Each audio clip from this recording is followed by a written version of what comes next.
بسم اللہ الرحمن الرحیم۔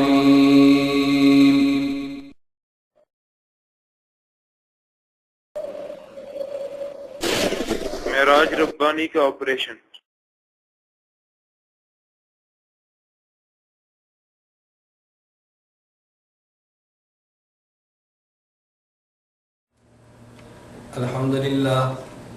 الحمد لله نحمده ونستعينه ونستغفره ونؤمن به ونتوكل عليه ونعوذ بالله من شرور أنفسنا ومن سيئات أعمالنا من يهده الله فلا مضل له ومن يضلل فلا هادي له ونشهد أن لا إله إلا الله وحده لا شريك له ونشهد أن سيدنا ومولانا محمدا عبده ورسوله۔ میرے نہایت واجب الاحترام بزرگوں، مسلک اہل سنت والجماعت سے تعلق رکھنے والے وجود نوجوان دوستوں اور بھائیوں، آج ہمارے ہاں پاک و ہند میں ایک ایسا طبقہ موجود ہے کہ جو قرآن کریم کی تشریحات کو بدلنا چاہتا ہے، احادیث پیغمبر سے امت کو دور کرنا چاہتا ہے۔ اس کے لیے انہوں نے ایک غلیظ حربہ یہ استعمال کیا کہ وہ علماء اور فقہا جنہوں نے نبوت کے دین کو اصلی شکل میں پیش کیا، ان کی مقدس ذات پر حملہ آور ہوئے۔ کبھی فقہا پہ اعتراضات، کبھی اولیاء علماء پہ اعتراضات، اور کبھی مجتہدین کی ذات پہ اعتراضات۔ اس دور میں ان کی بعض وہ شخصیات کہ جنہوں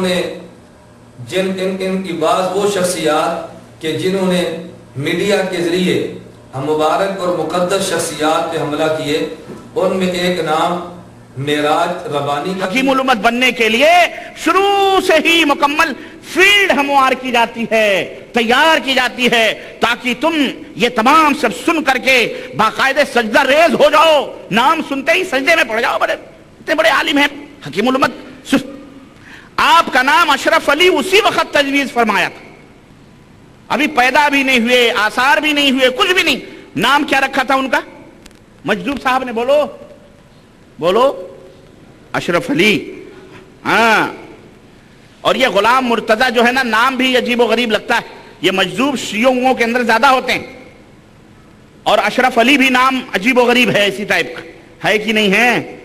شیعیت کی بو آتی ہے۔ محترم سامعین، معراج ربانی نے جس طرح حکیم الامت تھانوی مولانا اشرف علی رحمہ اللہ کے مسائل پر گفتگو کی ہے، حضرت تھانوی کی ذات پر گفتگو کی ہے، جب حکیم الامت مولانا تھانوی رحمہ اللہ کے نام کی بات آئی، کوئی اعتراض نہ بن پڑا تو معراج ربانی نے یوں کہہ دیا کہ ان کا نام اشرف علی تھا جس سے شیعت کی بو آتی ہے۔ یعنی کس قدر تعجب کی بات ہے کہ یہی معراج ربانی جب سادہ و مسلمانوں کو دھوکہ دینا چاہیں، اس وقت یہ کہیں گے کہ حق پر وہ لوگ ہیں جو پیغمبر صلی اللہ علیہ وسلم اور پیغمبر کے صحابہ کی بات کریں، نبی اور نبی کے صحابہ کے نقش قدم پر چلیں۔ تو میں پوچھنا چاہوں گا، حضرت علی المرتضی رضی اللہ عنہ کیا پیغمبر کے شاگرد نہیں؟ حضرت علی المرتضی رضی اللہ عنہ کیا داماد پیغمبر نہیں؟ حضرت علی المرتضی رضی اللہ عنہ کیا چوتھے نمبر کے خلیفۃ المسلمین نہیں؟ حضرت علی رضی اللہ عنہ کیا ان 10 اصحاب پیغمبر میں سے نہیں جن کا نام لے کر پیغمبر نے جنت کی بشارت دی ہے؟ اس شخص کے نام کے ساتھ اپنے نام کو رکھنا کیا یہ شیعت کی بو ہے؟ میں کہتا ہوں شیعت کی بو نہیں، بلکہ حضرت علی رضی اللہ تعالی عنہ کے نام کے ساتھ ایک لفظ کا اضافہ کرتے ہوئے اپنا نام رکھنا، اس کو شیعت کی بو کہہ کر نام کو مسترد کرنے والا یہ خارجی تو ہو سکتا ہے، حضرت علی رضی اللہ تعالیٰ عنہ سے بغض اور عداوت رکھنے والا کوئی شخص تو ہو سکتا ہے، ایسا کم از کم سنی عالم یہ حماقت اور جرت اتنی بڑی قطر نہیں کر سکتا۔ میں معراج ربانی صاحب سے پوچھنا چاہوں گا، اگر اشرف علی نام رکھنے میں شیعت کی بو ہے تو پھر کیا نذیر حسین دہلوی میں شیعت کی بو نہیں ہے؟ اگر اشرف علی میں اس لیے شیعت کی بو ہے کہ حضرت علی کا نام، حضرت علی کا لفظ آ گیا، کیا محمد حسین بٹالوی یہ شیعت کی بو نہیں ہے؟ اگر صرف اشرف علی تھانوی کے نام میں اس لیے شیعت کی بو ہے، اس میں کا لفظ موجود ہے تو کیا پھر نواب صدیق حسن میں حسن کے نام کی وجہ سے شیعت کی بو نہیں ہے؟ نور الحسن میں حسن کے نام کی وجہ سے شیعت کی بو نہیں ہے؟ محمد علی حسن خان میں کیا یہ شیعت کی بو نہیں ہے؟ یا اللہ اس قدر دجل، اس قدر کذب، اس قدر افتراء اور اس قدر اصحاب پیغمبر سے عداوت، کیا تم یہ امت کو پیغام دینا چاہتے ہو ایسا نام نہ رکھا جائے جس میں حضرت رضی اللہ عنہ کا نام آئے؟ میں بحیثیت ایک سنی خطیب اور عالم کی بات کہنا چاہتا ہوں، صدیق اکبر رضی اللہ عنہ، حضرت عمر بن خطاب رضی اللہ عنہ، حضرت عثمان بن عفان رضی اللہ عنہ، جس طرح یہ اصحاب پیغمبر ہمارا ایمان ہے، حضرت علی المرتضی رضی اللہ عنہ بھی ہمارا ایمان ہے، اور حضرت حکیم الامت تھانوی کا نام اشرف علی تھا، تو ہم نے شیعت کے بو کہہ کر مسترد کر دیا۔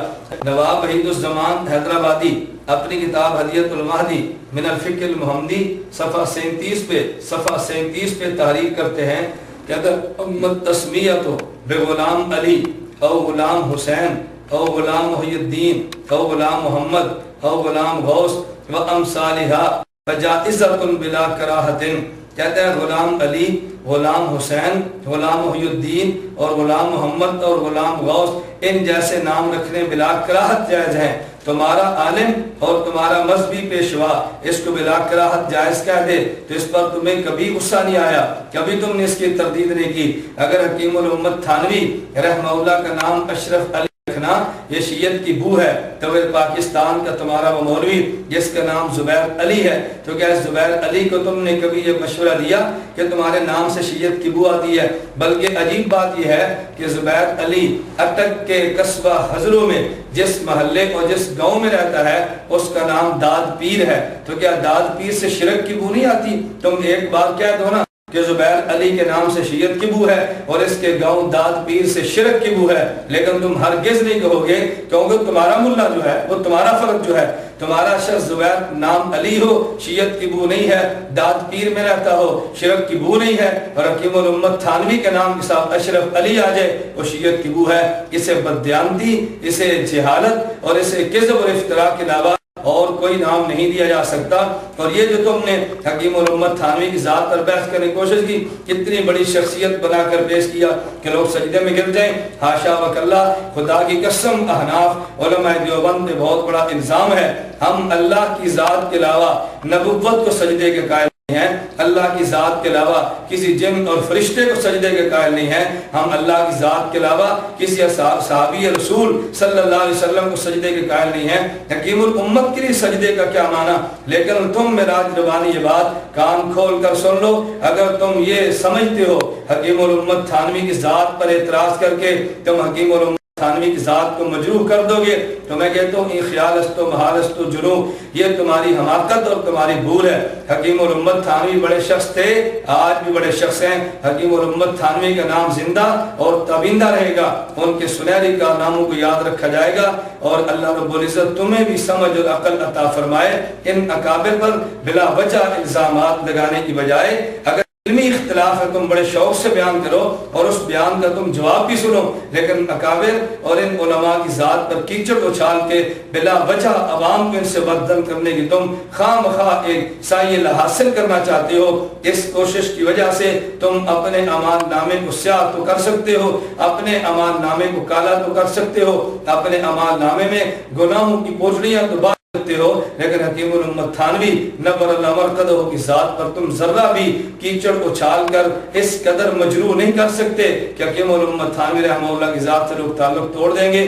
اللہ تمہیں سمجھنے کی توفیق عطا فرمائے، اللہ تمہیں بات سمجھنے کی توفیق دے، اور ان جیسی حماقتوں سے اللہ تمہیں توبہ کی توفیق عطا فرمائے۔ تو گرامی قدر سامعین، میں نے آپ حضرات کی خدمت میں جو تسلسل کے ساتھ بیان کر رہا ہوں، آپ اس پہ غور فرمائیں اور آپ خود فیصلہ کریں کہ دجل کسے کہتے ہیں، کذب کسے کہتے ہیں، بہتان کسے کہتے ہیں، حق کسے کہتے ہیں، باطل کسے کہتے ہیں، صحیح اور غلط کسے کہتے ہیں۔ اس کو آپ حضرات خود توجہ کے ساتھ سننے کے بعد پھر غور فرمائیں۔ پھر اکابر علماء کا نام لے کے استہزاء کرنا، تمسخر اڑانا، مذاق کرنا، یہ عالم کی شان کے لائق ہے. ایک بروپیہ اور براسی شخص ایسی بات کر سکتا ہے. اللہ ہمیں ان راہزنوں سے محفوظ رکھے جو راہبروں کے بیس میں پھرتے ہیں.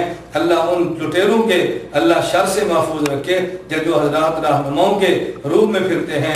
اللہ ہم سب کو ان کے دجل اور فریب سے محفوظ رکھے اور اہل سنت والجماعت کے مسلک اور منہج پر ہمیں چلنے کی توفیق عطا فرمائے. جا رہے ہیں، اب تو ہم جا رہے ہیں. اس کے بعد غشی طاری ہو گئی، یعنی بے ہوشی ہو گئی اور 1.25 گھنٹے تک طاری رہی. سانس تیز تیز چلتا رہا اور کتنی مستورات نے یعنی عورتوں نے دیکھا. عورتوں کی شہادت سنو، کتنی عورتوں نے دیکھا کہ جب سانس اوپر آتا تو آپ کی درمیانی اور شہادت کی انگلی کے بیچ، یہ درمیانی انگلی ہے نہیں اور یہ شہادت کی انگلی، اس دونوں کے بیچ میں ہتھیلی کی پشت سے ایک ایسی تیز روشنی نکلتی کہ جلتے ہوئے قمقمے ماد پڑ جاتے تھے. اوہ سنو، جلتے ہوئے قمقمے. اب وہ گھر تھا یا کوئی جلسہ گاہ تھا جہاں قمقمے لگے ہوئے تھے؟ میت میں کوئی جشن کرتا ہے، لیکن مثال ہے بہرحال کہتے ہیں. اب بات آئے گی تو کہیں گے جی مثال دے رہے ہیں. قمقموں کی روشنی بیچاروں کی کیا ہوتی، لیکن جلتے ہوئے قمقمے یعنی روشنی یہاں سے نکلتی تھی، ماد پڑ جاتے تھے. روشنی سانس کے اتار چڑھاؤ کے ساتھ آتی جاتی. سانس نیچے جاتا تو روشنی چلی جاتی اور سانس اوپر آتا تو روشنی بالکل. اور جب سانس سے آخر ہوا تو یہ نور بھی چھپ گیا. سانس آخر، جب آخری سانس ہچکی لی تو وہ نور بھی، وہ روشنی بھی غائب ہو گئی. عجب کی جن انگلیوں سے حقائق و معارف ایک عرصے تک معرض تحریر میں آتے رہے، یہ نور اسی کا ہو. آپ نے ابھی دیکھا معراج ربانی نے حضرت حکیم الامت مولانا اشرف علی تھانوی نور اللہ مرقدہ کے ایک واقعے کو نقل کر کے اس کا کس قدر استہزاء اور مذاق اڑایا ہے. بلا ولی کے ہاتھ پر خرق عادت کسی فعل کا ظاہر ہونا جسے کرامت کہتے ہیں، یہ بات قابل اشکال قابل اعتراض تو نہیں ہے، لیکن اس شخص کی جہالت کا اندازہ کریں کہ ولی کی کرامت کو نقل کر کے اس کا مذاق اڑا رہا ہے.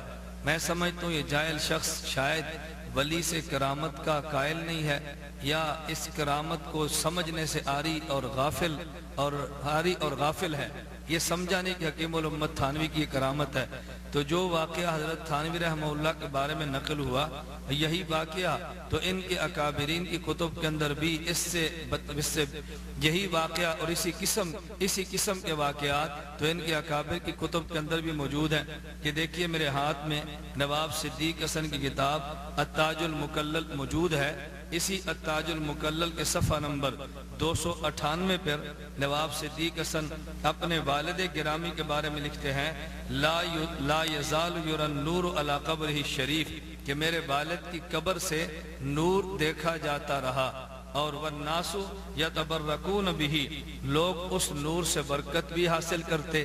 تو اگر یہی نور حضرت نواب صدیق حسن مرحوم کے والد کی قبر سے نظر آئے، قابل اشکال اور قابل اعتراض نہیں. حکیم الامت تھانوی رحمہ اللہ کی 2 انگلیوں سے نظر آئے تو قابل اعتراض اور قابل اشکال کیوں ہے؟ یہ فرق معراج ربانی بیان کرے. حضرت مولانا داؤد غزنوی رحمہ اللہ کے دادا مولانا عبداللہ غزنوی رحمہ اللہ تعالی، جنہوں نے حدیث کی سند میاں نذیر حسین دہلوی صاحب سے حاصل کی، تذکرہ داؤد غزنوی صفحہ نمبر 222 پہ انہی بزرگوں کا قول منقول ہے. کہتے ہیں کہ بچپن میں مجھے اس بات کا بہت شوق تھا کہ جنگل میں جا کر تنہائی میں دعا کروں. اس زمانے میں بعض اہل اللہ آپ سے فرماتے تمہاری پیشانی میں ہم ایک نور دیکھتے ہیں. تذکرہ داؤد غزنوی صفحہ نمبر 222. تو اگر مولانا عبداللہ غزنوی مرحوم کی پیشانی سے اکابر اہل اللہ نور دیکھیں تو یہ کوئی قابل اعتراض نہیں. اگر حکیم الامت حضرت تھانوی رحمہ اللہ کی 2 انگلیوں سے نور نظر آئے تو قابل اعتراض کیوں ہے؟ اور بالکل اسی طرح تذکرہ داؤد غزنوی کے صفحہ نمبر 284 پہ مولانا داؤد غزنوی مرحوم کے صاحبزادے ابو بکر غزنوی نے واقعہ نقل کیا. کہتے ہیں ایک دن میرے والد مجھ سے کہنے لگے رات میں لا الہ الا اللہ کا ذکر کرتا تھا تو میرے منہ سے نور نکلتا تھا، عجیب کیفیت تھی. تذکرہ داؤد غزنوی صفحہ نمبر 284. تو اگر روشنی حکیم الامت مولانا تھانوی نور اللہ مرقدہ کی 2 انگلیوں کے درمیان سے نکلے معراج ربانی جیسے جاہل کو اعتراض ہے تو حضرت مولانا عبداللہ داؤد غزنوی پر اعتراض کیوں نہیں؟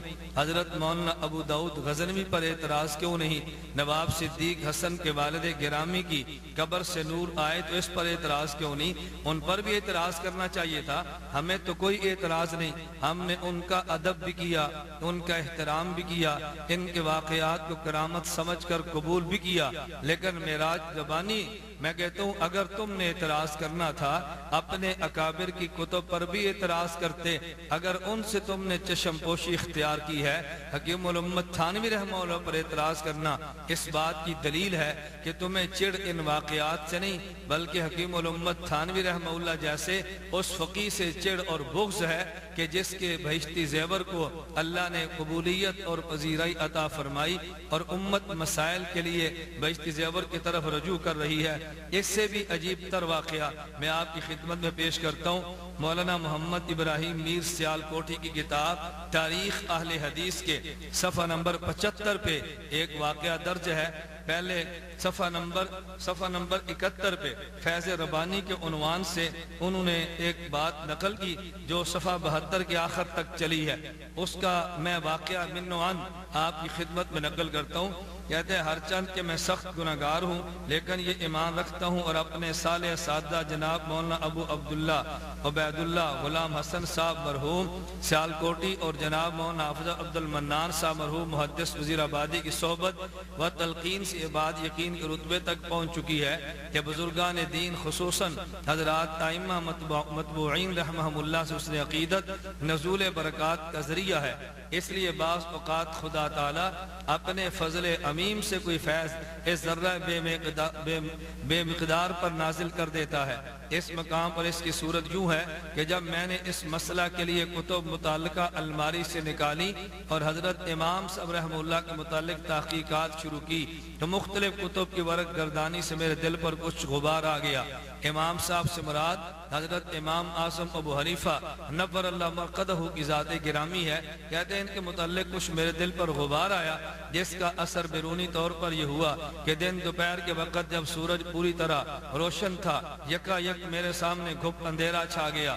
گویا ظلماتم بعضها فوق بعض کا نظارہ ہو گیا. مان خدا تعالیٰ نے میرے دل میں ڈالا یہ حضرت امام رحمہ اللہ سے بدظنی کا نتیجہ ہے، اس سے استغفار کرو. میں نے کلمات استغفار دہرانے شروع کیے. وہ اندھیرے فوراً کافور ہو گئے اور ان کی بجائے ایسا نور چمکا کہ اس نے دوپہر کی روشنی کو مات کر دیا. تاریخ اہل حدیث صفحہ نمبر 72 پر یہ تحریر موجود ہے. کہتے ہیں ایسا نور چمکا کہ جس نے دوپہر کی روشنی کو مات کر دیا. ان کی بجائے ایسا نور چمکا کہ اس نے دوپہر کی روشنی کو مات کر دیا.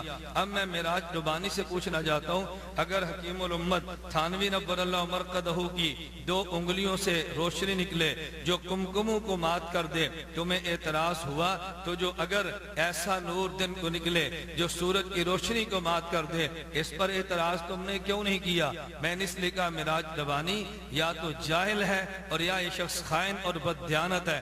جاہل میں اس بنیاد پہ کہتا ہوں حکیم الامت تھانوی کا واقعہ جو محض کرامت ہے، کرامت کو نقل کر کے استہزاء کرنا، کرامت کو نقل کر کے مذاق کرنا، عالم تو کجا عام شخص بھی اس کا ارتکاب نہیں کر سکتا. میں کہہ سکتا ہوں شاید کوئی مراسی شخص یا شاید کوئی ڈوم شخص یا شاید کوئی استہزاء کرنے والا ٹھٹھا کرنے والا ایک بازاری شخص تو جملے کہہ سکتا ہے مگر عالم کم از کم زبان سے جملہ نہیں کہہ سکتا. توحید کی دعوت، پیغمبر کی سنت کی دعوت اور اس انداز میں واقعات کو نقل کر کے استہزاء اڑانا یہ تمہیں ہی اللہ مبارک کرے، یہ تمہیں ہی زیب دیتا ہے. تو میں نے 2 باتیں کی، یا تو معراج ربانی جاہل ہے جن کرامات کو سمجھنے سے عاری اور نہ بلد ہے، اور یا یہ شخص خائن اور بددیانت ہے. اگر ایک واقعہ دیوبند کے علماء کی کتاب کے اندر آ جائے نقل کر کے تردید کر دو، اور اگر اپنے اکابر کی کتاب کے اندر آ جائے اس کو شیر مادر سمجھ کر ہضم کر جاؤ، یا خائن یا بددیانت ہے.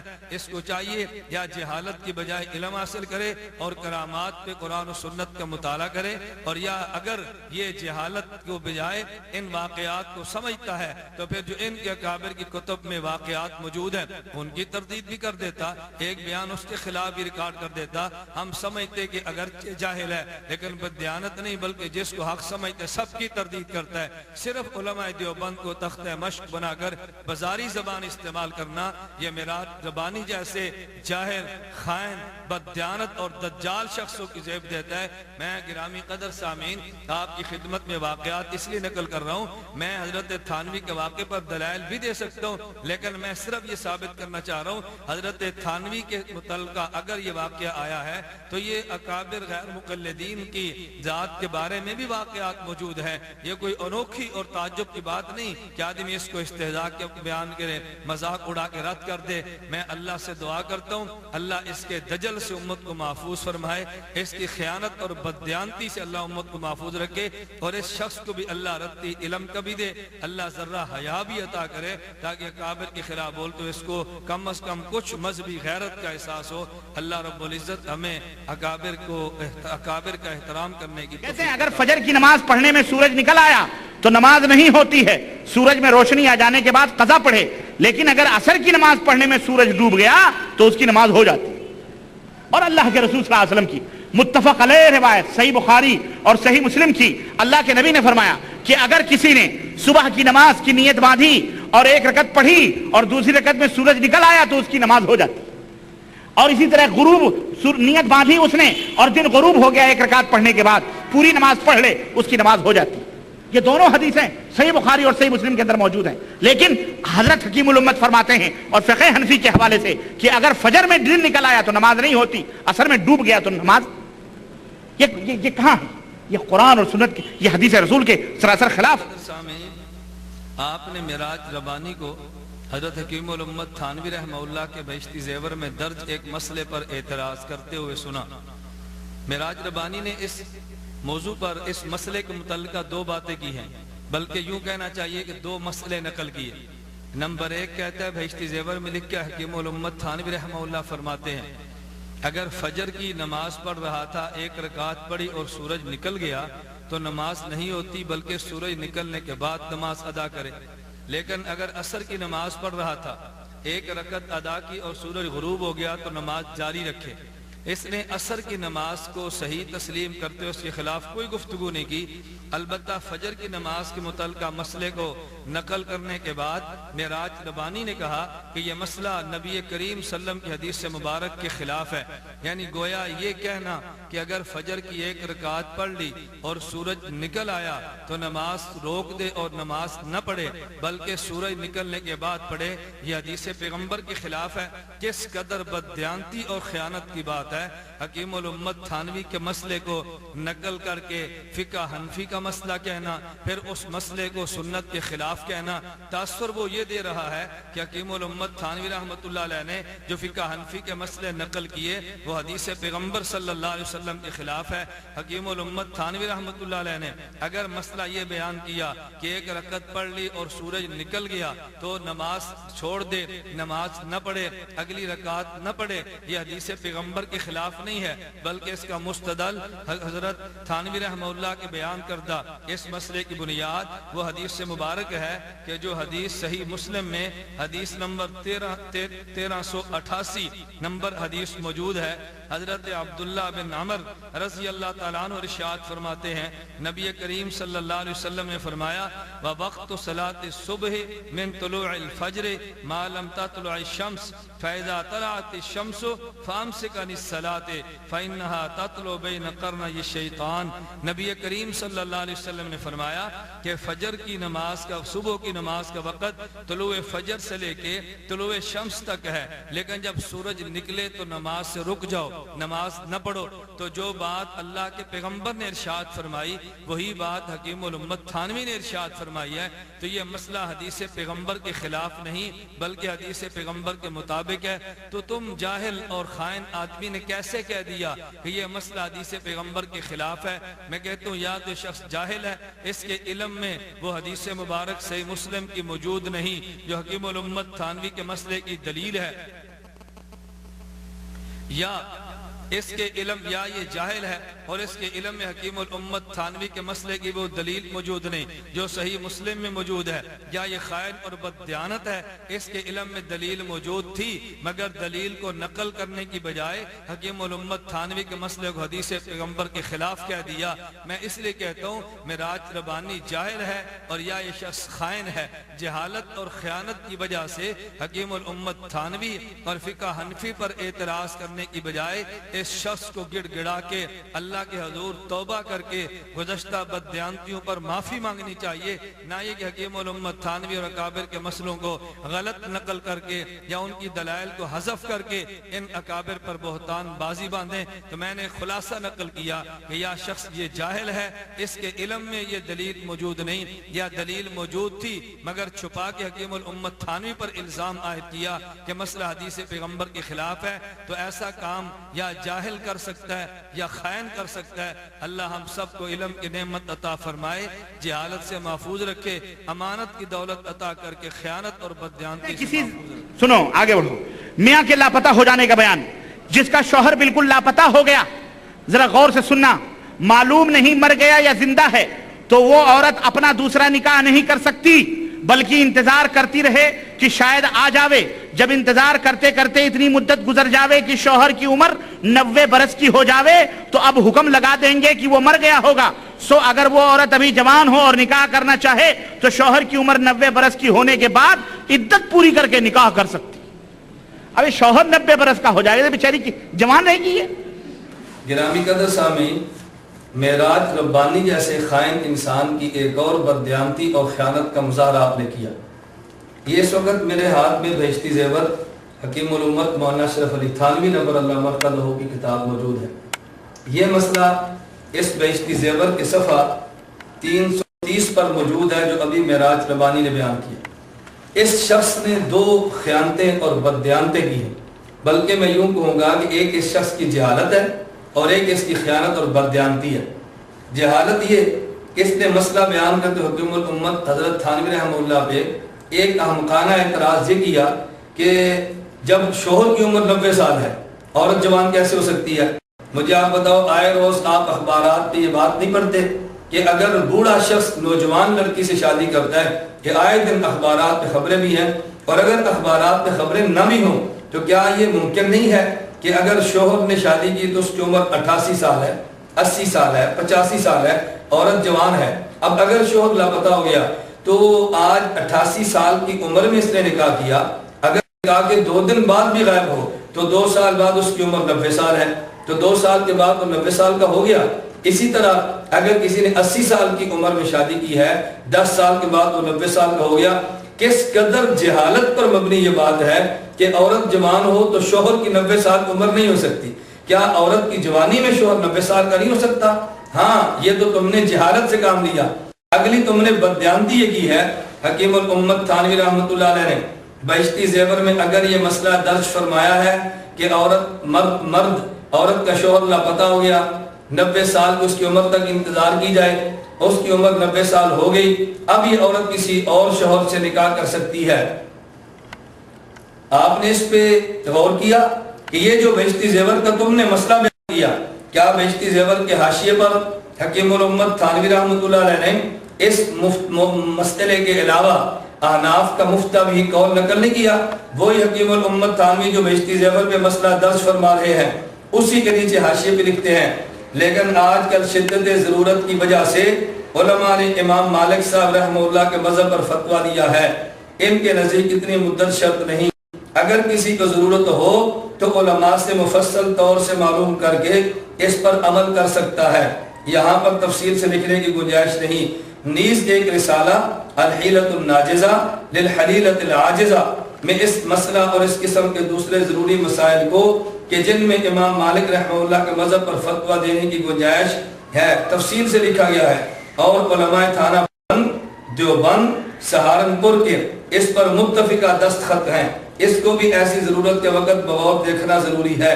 حکیم الامت تھانوی رحمۃ اللہ علیہ نے جس فتوے کا حاشیے میں ذکر کیا اس کو ذکر نہ کرنا کتنی بڑی خیانت اور بددیانتی ہے۔ حکیم الامت تھانوی رحمہ اللہ فرماتے ہیں، اب دیکھیں جیسے میں نے صورت عرض کی ہے اگر عورت جوان ہے، 80 سال کی عمر میں خامد نے نکاح کیا، 10 سال بعد اس کی عمر 90 سال ہو گئی، اب اس وقت تو عورت کے لیے کوئی دقت، کوئی مشکل، کوئی پریشانی نہیں ہے. لیکن اگر عورت کی عمر مثال کے طور پہ 25 سال ہے، خامد کی عمر 30 سال ہے، اب یہ لاپتہ ہے، اس کی انتظار کرنے کے لیے 90 سال کی انتظار کریں، 60 سال اور چاہیے. اس مسئلے پر چونکہ عورت کو مشکلات کا سامنا تھا تو آپ کے ہاں دوسرے مذہب، مجتہد کے مذہب پر فتویٰ دینے کی عموم بلوا میں گنجائش موجود تھی. علماء نے فتویٰ بھی دیا، کتاب بھی تحریر کی، اور اس فتوے پر علماء تھانہ بھون، علماء دیوبند، علماء سہارنپور کے متفقہ دستخط موجود ہیں. تو اگر معراج ربانی تم نے یہ مسئلہ بیان کرنا تھا تو میں چاہیے تھا کہ حاشیے پر موجود فتویٰ بھی نقل کرتے. ایک کو بیان کرنا اور دوسرے کو چھپانا، اس کو بددیانتی اور خیانت کے علاوہ اور کوئی نام نہیں دیا جا سکتا. محترم سامعین، آپ حضرات ان کی بددیانتیوں کا مظاہرہ فرمائیں، ان کی خیانتوں پر توجہ دیں اور ایسے خائن قسم کے لوگوں سے خود کو محفوظ رکھیں، اپنے ایمان کی فکر کریں اور علماء دیوبند کے فتاوی جات پر مکمل اعتماد فرمائیں. اب یہ عورتوں کا مسئلہ، کہتے ہیں اگر چھاتی سے پانی نکلتا ہے اور درد بھی ہوتا ہے تو وہ بھی نجس ہے، اس سے بھی وضو ٹوٹ جاتا ہے. اب اگر کوئی دودھ والی بیچاری عورت ہو، اپنے بچے کو دودھ پلا لے تو وضو گیا اس کا. سمجھو یہی مسئلہ ہوا نا، یعنی وضو بنانے کے بعد بچے کو دودھ نہیں پلانا چاہیے. گرامی قدر سامعین، آپ حضرات نے معراج ربانی کی ایک اور بددیانتی اور خیانت کا مظاہرہ کیا. اب یہ بہشتی زیور میرے سامنے موجود ہے. صفحہ 51 پہ حکیم الامت مولانا اشرف علی تھانوی نبر اللہ مرقدہ مسئلہ یہ تعریف فرماتے ہیں، اگر چھاتی سے پانی نکلتا ہے اور درد بھی ہوتا ہے تو وہ بھی نجس ہے، اس سے وضو جاتا رہے گا، اور اگر درد نہیں ہے تو نجس نہیں ہے اور اس سے وضو بھی نہ ٹوٹے گا. اب اصل مسئلہ یہ ہے، اگر عورت کی چھاتی سے پانی ہے، وہ پانی درد کے ساتھ ہے یا بغیر درد کے؟ حکیم الامت تھانوی رحمہ اللہ سمجھانا چاہتے ہیں اگر پانی آیا تو بغیر درد کے، اس کا معنی یہ ہے کہ بغیر اندر کسی زخم کے پانی نکلا ہے، لہذا یہ نجس بھی نہیں اور وضو نہیں ٹوٹے گا. لیکن اگر عورت کے چھاتی سے پانی نکلا اور درد کے ساتھ نکلا، اس کا معنی اندر زخم ہے، زخم کی وجہ سے پانی باہر آیا، لہذا یہ پانی نجس ہوگا اور وضو ٹوٹ جائے گا. اب محترم سامعین، آپ حضرات فرمائیں، اس پورے مسئلے میں کہ دودھ کا ذکر ہے، حکیم الامت تھانوی نے دودھ کا تذکرہ فرمایا، لیکن اس احمق، جاہل اور خائن بددیانت شخص نے اپنی طرف سے شیطان کی طرح قیاس کر کے مزید جملہ جڑ دیا، عورت دودھ نہیں پلا سکتی، وہ دودھ نکلا تو وضو چلا گیا، اس کا معنی ہے کہ عورت دودھ مت پلائے. حکیم الامت تھانوی رحمہ اللہ نے دودھ کا تذکرہ قطعا نہیں کیا، اس دودھ کی وجہ سے وضو کا تذکرہ قطعا نہیں کیا. تو جو بات حکیم الامت تھانوی نے فرمائی ہے، اس شخص کو چاہیے تھا اس مسئلے پر اعتراض کرتا، لیکن کیونکہ اس مسئلے پر اعتراض کی کوئی گنجائش نہیں تھی، لہذا اپنی طرف سے ایک اور بات کہہ دی اور اس پر اعتراض کر دیا، اور پھر بددیانتی کا مظاہرہ بھی کیا. اور جہالت دیکھیں، کہتے ہیں اس مسئلہ میں اور مسائل بھی ہیں، چلو ہم ذکر کرتے ہیں. میں کہتا ہوں اس مسئلہ میں اور مسائل کون سے ہیں؟ اللہ تمہاری جہالت کو تم سے دور فرمائے. اچھا ہوتا کہ اگر اس مسئلہ میں جو اور مسائل ہیں تم وہ بھی بتاتے تاکہ ہمیں مزید اندازہ کرنے میں آسانی ہوتی کہ جناب کس قدر جاہل ہے. خیر میں گزارش کر رہا تھا، یہ شخص جاہل بھی ہے اور خائن بھی ہے. میں نے اس لیے آپ کی خدمت میں اور آپ کی وساطت سے معراج ربانی تک پیغام پہنچانا چاہتا ہوں. کیا یہ ممکن ہے کہ تم کسی علمی مجلس میں حضرت تھانوی کے بہشتی زیور کے اس مسئلے پر علمی مجلس میں تم علماء کی موجودگی میں یہ بات کہہ دو تاکہ ہمیں بھی احساس ہو کہ آپ خیانتیں نہیں بلکہ امانت، جہالت نہیں بلکہ علم کی بات کرتے ہیں. جاہل عوام کے سامنے بیٹھ کے ایسی جہالتیں اور بددیانتیاں بیان کر کے معراج ربانی صاحب جو مشورہ دوں گا، اللہ کے لیے اپنی قبر اور آخرت خراب مت کریں، اللہ کے لیے امت کو گمراہ مت کریں، خدا کے لیے اپنی قبر کی فکر کریں، اپنی آخرت کی فکر کریں. تم نے جو جبہ اوڑا ہوا ہے کم از کم اس جبے کی لاج رکھ لیں، کم از کم اس سعودین رومال کی لاج رکھ لیں. تمہیں جو مولوی کہا جاتا ہے کم از کم مولوی پن کا خیال کر لیں. اللہ رب العزت ہمیں ان جہالتوں اور خیانتوں سے محفوظ. وضو کو توڑنے والی چیزوں کا بیان کہتے ہیں کسی کے آنکھ کے اندر کوئی دانہ وغیرہ تھا وہ ٹوٹ گیا یا خود اس نے توڑ دیا تو اگر آنکھ کے باہر پانی نکل پڑا تو وضو گیا وضو گیا، ٹوٹ گیا وضو. اب رو بھی مت وضو بنا کر. اللہ کے نبی صحابہ نماز میں روتے تھے کہ عزیز المرجل، حدیث کے الفاظ ہیں، اللہ کے نبی نماز میں ایسے روتے تھے اور اس طرح آواز آتی تھی جیسے کھولتی ہوئی ہانڈی کے اندر آواز آتی، آنسو سے تر بتر ہو جاتے تھے۔ یہ کہتے ہیں دانا ہو ٹوٹ گیا یا توڑ دے تو آنکھوں میں دانے کوئی توڑے گا نماز میں یا وضو میں؟ بولو۔ محترم سامعین، معراج ربانی صاحب نے بہشتی زیور کے مسئلے کو بیان کرتے ہوئے ایک اور بددیانتی اور خیانت کا مظاہرہ کیا۔ حکیم الامت حضرت تھانوی رحمۃ اللہ علیہ نے بہشتی زیور صفحہ 50 پر جو مسئلہ درج کیا وہ یہ ہے، کسی کی آنکھ کے اندر کوئی دانہ وغیرہ تھا، وہ ٹوٹ گیا یا خود اس نے توڑ دیا اور اس کا پانی بہہ کر آنکھ میں تو پھیل گیا لیکن آنکھ کے باہر نہیں نکلا تو اس کا وضو نہیں ٹوٹا، اور اگر آنکھ کے باہر پانی نکل پڑا تو وضو ٹوٹ گیا۔ حضرت حکیم الامت تھانوی رحمہ اللہ نے مسئلہ کون سا بیان کیا اور معراج ربانی نے اس پر فضول تبصرہ بھی کیا اور ساتھ ہی احمقانہ بات بھی کہہ دی، اگر میں اس پہ تبصرہ کروں گا تو مشکل میں پڑ جائیں گے۔ میں کہتا ہوں مشکل میں حضرت تھانوی پڑھیں گے یا توڑو گے؟ حضرت تھانوی نے مسئلہ ٹھیک لکھا، اس پر غلط تبصرہ کرنے سے غلط قسم کا مبصر مشکلات کے اندر پڑتا ہے۔ حکیم الامت تھانوی رحمۃ اللہ علیہ کسی مشکل کے اندر نہیں پڑے اور نہ حکیم الامت تھانوی رحمہ اللہ کو ماننے والے علماء دیوبند کسی مشکل کے اندر پڑے ہیں۔ حضرت تھانوی نے مسئلہ الگ لکھا اور جناب نے مسئلہ غلط اور الگ بیان کیا۔ دلیل کے طور پر کیا بات پیش کی؟ نبی کریم صلی اللہ علیہ وسلم نماز پڑھتے، نماز میں رو پڑتے، پیغمبر صلی اللہ علیہ وسلم کی مبارک آنکھوں سے آنسو بہہ پڑتے تو کیا ان کا وضو ٹوٹ جاتا؟ کس قدر جہالت اور بددیانت اور خیانت کی بات ہے۔ حکیم الامت تھانوی رحمہ اللہ نے قطعاً یہ مسئلہ پورے بہشتی زیور میں نہیں لکھا کہ اگر آدمی نماز کے دوران رو پڑے آنسو نکلنے سے وضو ٹوٹ جاتا ہے، کہیں نہیں لکھا۔ حکیم الامت تھانوی تو فرما رہے ہیں اگر آنکھ کے اندر دانہ ہو وہ ٹوٹ جائے یا آدمی خود توڑ دے اور اس کی وجہ سے جو پانی باہر نکلا اب اس کا وضو ٹوٹ جائے گا۔ حکیم الامت تھانوی نے مسئلہ الگ لکھا ہے۔ حدیث میں نبی پاک صلی اللہ علیہ وسلم کے آنسو کا مسئلہ الگ ہے، کہاں آنسو آنکھوں سے بہنا اور کہاں آنکھ کے اندر دانے کا ٹوٹنا اور اس پانی کا باہر نکلنا، دونوں پانیوں میں زمین و آسمان کا فرق ہے۔ یہ خیانت اور یہ بددیانتی تمہیں ہی مبارک ہو۔ عجیب بات یہ ہے، چاہیے یہ تھا کہ تم یہاں حرم کے قرب و جوار یا سعودیہ جدہ ریاض وغیرہ میں اگر لوگ دین سیکھنے کے لیے پاکستان سے یہاں تشریف لائیں تو تم ان کو دلائل کے ساتھ قرآن و سنت کی بات بتاتے تاکہ لوگ شریعت پر عمل کرتے، لیکن تم نے ان لوگوں کو جن میں دین کی درد ہے، دین کی محبت ہے اور دین کے ساتھ عشق ہے لیکن ان کے پاس دینی علم نہیں تھا، ان سادہ عوام کو حکیم الامت تھانوی کے مسائل بتا کر غلط اپنے اضافے اور حاشیے کر کے امت کو گمراہ کرنے کی کوشش کی ہے۔ معراج ربانی صاحب، میں تمہیں اب بھی مشورہ دیتا ہوں اپنی اس روش اللہ کے لیے باز آ جاؤ، خدا کی اس خیانت کو چھوڑ دو، ورنہ تمہارا گمراہ ہونے کا اور اس امت کے گمراہ ہونے کا، ان کو گمراہ کرو گے، گمراہ کرنے اور گمراہ ہونے کا وبال تمہاری گردن پر ہوگا۔ اتنا بڑا گمراہی کا وبال تم قیامت کے دن شاید نہ اٹھا سکو۔ میں اپنی عوام سے بھی گزارش کروں گا اس قسم کے لوگوں سے خود کو محفوظ رکھیں اور حقائق پہ نظر رکھیں، حقائق پہ۔ اور معراج ربانی سے بھی کہوں گا کہ تم امت کو گمراہ کرنے کا بوجھ اپنی گردن پہ لے کے اپنی آخرت کو تباہ مت کرو۔ اللہ پاک تمہیں سمجھنے کی توفیق عطا فرمائے۔ کلام مجید جزدان یا رومال میں لپٹا ہوا ہو یا اس پر کپڑے وغیرہ کی چولی پڑی ہو اور جلد کے ساتھ سلی ہوئی نہ ہو بلکہ الگ ہو کہ اتارنے سے اتر سکے تو اس حال میں وہ حیض اور نفاس والی عورت قرآن مجید کو چھو سکتی ہے، اٹھا سکتی ہے۔ اور کہتے ہیں جس کا وضو نہ ہو، مسئلہ نمبر 2، جس کا وضو نہ ہو اس کو کلام مجید کا چھونا درست نہیں ہے۔ یہ دیکھیں دونوں الٹی متضاد باتیں۔ وہ حیض اور نفاس والی اس کے اوپر جزدان لگا ہے وہ چھو سکتی ہے لیکن بے وضو اگر آپ ہیں تو آپ نہیں چھو سکتے۔ یہ کون سی الٹی عقل ہو گئی بھائی؟ جس میں غسل فرض ہے اس میں چھونا جائز ہے اور جس میں غسل فرض نہیں وضو اس میں چھو سکتی ہے۔ سنو گرامی قدر سامعین، آپ نے ایک اور معراج ربانی کی بددیانتی اور خیانت کا مظاہرہ کیا۔ حضرت حکیم الامت تھانوی رحمہ اللہ نے بہشتی زیور میں مسئلہ تحریر فرمایا، پہلے اس مسئلے کو سمجھو۔ مسئلہ یہ ہے، ایک عورت وہ ہے جو حائضہ ہے یا ایک عورت وہ ہے جس کا وضو نہیں۔ قرآن کریم یہ مثال کے طور پر سامنے موجود ہے۔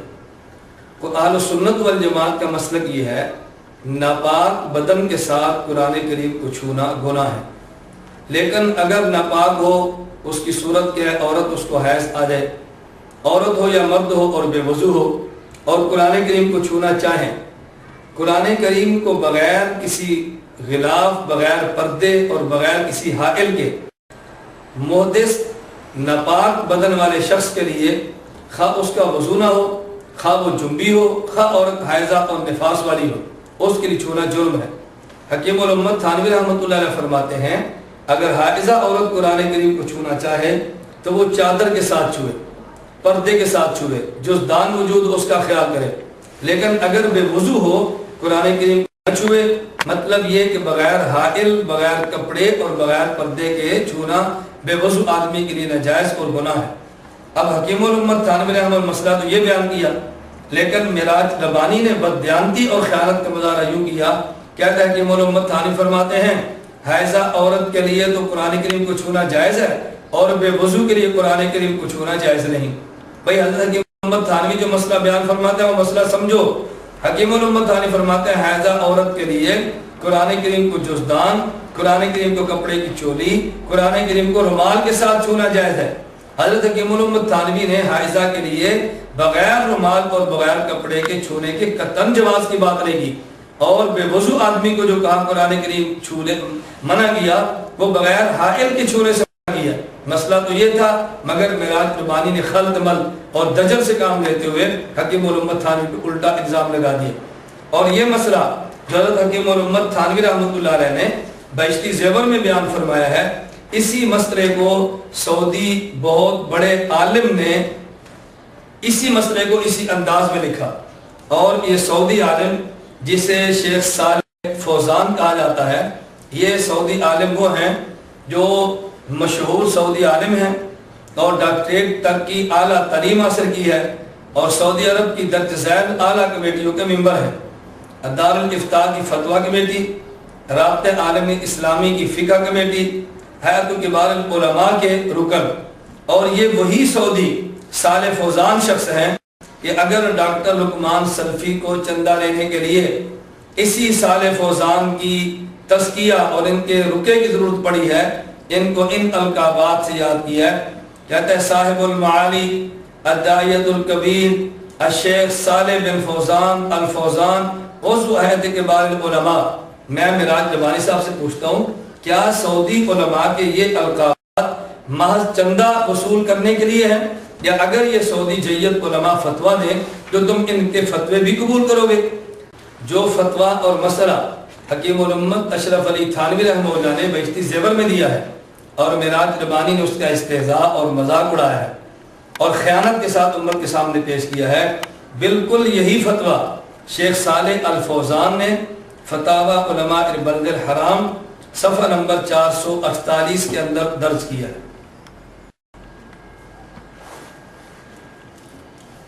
اس میں شیخ صالح فوزان کہتے ہیں وَهَذَا بِاتِّفَاقِ الْأَئِمَّةِ أَنَّهُ لَا يَجُوزُ لِلْمُحْدِثِ حَدَثًا أَصْغَرَ أَوْ أَكْبَرَ أَن يَمُسَّ الْمُصْحَفَ إِلَّا مِنْ وَرَاءِ حَائِلٍ كَأَن يَكُونَ الْمُصْحَفُ فِي صَندُوقٍ أَوْ كِيسٍ أَوْ يَمُسُّهُ مِنْ وَرَاءِ ثَوْبٍ أَوْ مِنْ وَرَاءِ كُمِّهِ۔ یہ علماء کا اتفاقی مسئلہ ہے کہ قرآن کریم کو بغیر حائل کے چھونا جائز نہیں، ہاں اگر حائل میں ہو، تھیلی میں ہو تو پھر قرآن کریم کو چھونا جائز ہے۔ تو جو فتویٰ حکیم الامت تھانوی رحمہ اللہ نے بیان فرمایا یہی فتویٰ شیخ صالح فوزان نے بیان کیا۔ تو میں کہوں گا جناب سے ذرا سعودیہ میں آپ ایک مجلس منعقد کریں اور ایک ویڈیو بیان شیخ صالح فوزان کے خلاف بھی کریں، کیوں وہی مسئلہ حکیم الامت تھانوی بیان کریں گے، ان کے خلاف تم نے ویڈیو میں بیان ریکارڈ کر دی ہے، یہی فتویٰ شیخ صالح فوزان دیں گے، ان کے خلاف تمہاری زبان حرکت کیوں نہیں آتی؟ صالح فوزان کے خلاف بولنے سے سعودیہ سے لیے جانے والے چندوں پہ حرف آئے گا، سعودیہ سے لیے جانے والے پیسے پر حرف آئے گا، تو جب چندہ لینا ہو پھر انہی کا القاب لکھو، مسئلہ بیان کرنا ہو حکیم الامت تھانوی کو تنقید کا نشانہ بناؤ۔ یہ بددیانتیاں اور یہ خیانتیں معراج ربانی کو مبارک ہوں۔ میں اپنی سادہ لو اور محترم سامعین سنیوں مسلمانوں سے گزارش کروں گا آپ حضرات ان کے دھوکوں سے بچے اور ان دلائل کو سامنے رکھتے ہوئے ان کے بیانات کو سماعت فرمائیں تاکہ اللہ کے دجل اور فریب سے آپ حضرات کو روزہ دار بھولے سے خامند سے ہم بستر ہو جاوے، کوئی عورت بھولے سے روزے سے ہے اور بھولے سے شوہر سے ہم بستری ہو جاوے تو اس کا روزہ نہیں جاتا ہے۔ میں کہتا ہوں کھانا پانی آدمی بھولے سے کھا لیتا ہے، لیکن یہ کاریکرم بھولے سے ہوتا ہے؟ یہ میں سمجھتا ہوں مظفر نگر دیوبند والوں کی عجیب الٹی چال ہے. ارے اگر بیوی کو یاد نہیں رہا تو مرد کو تو یاد رہے گا کہ میں روزے سے ہوں, ہے کہ نہیں؟ یہ سوال, یہ مسئلہ شیخ, یہ مسئلہ ہے ابو ماجد. یہ حکیم الامت کی پڑیا. مجھے ہنسی آئی کہ یہ کام بھولے سے ہوتا ہے. گرامی قدر سامعین, ابھی آپ حضرات نے استہزاء اور مذاق سماعت کیا معراج ربانی کا. میں یہ سمجھتا تھا کہ شاید یہ جاہل اور خائن ہے. اس گفتگو سننے کے بعد مجھے اندازہ ہوا کہ یہ خائن اور جاہل کے ساتھ مسخرہ بھی ہے. ہمارے یہاں پنجاب میں کہتے ہیں بے روپیہ ہے, بلکہ ہمارے یہاں پنجاب میں کہتے ہیں مراسی اور ڈوم ہے. یعنی علماء کی بات کو نقل کر کے استہزاء اور مذاق اڑانا اور پھر مجمع کو خطاب کر کے بات کی جا رہی ہے. مسئلہ جو اس نے بیان کیا وہ آپ نے سماعت کر لیا ہے. حکیم الامت حضرت تھانوی رحمۃ اللہ علیہ نے بہشتی زیور یہ صفحہ نمبر 226 پہ یہ بات نقل کی ہے. مسئلہ موجود ہے, لیکن معراج ربانی صاحب مذاق اور استہزاء کے ساتھ یہ بات کہتے ہیں بھلا بھولے سے بھی جمع ہو سکتا ہے, کھانا پینا تو بھول کر ہو سکتا ہے, بھلا یہ جمع والی کاریگری یہ بھولنے سے ہو سکتی ہے. میں معراج ربانی سے کہتا ہوں اگر تم میں ذرہ برابر حیا, عقل اور غیرت تھی تو تمہیں حضرت حکیم الامت مولانا اشرف علی تھانوی نور اللہ مرقدہ کا مذاق اڑانے سے قبل اپنے غیر مقلدین اور اپنے مسلک کے مولوی نواب صدیق حسن کا مذاق اڑانا چاہیے تھا.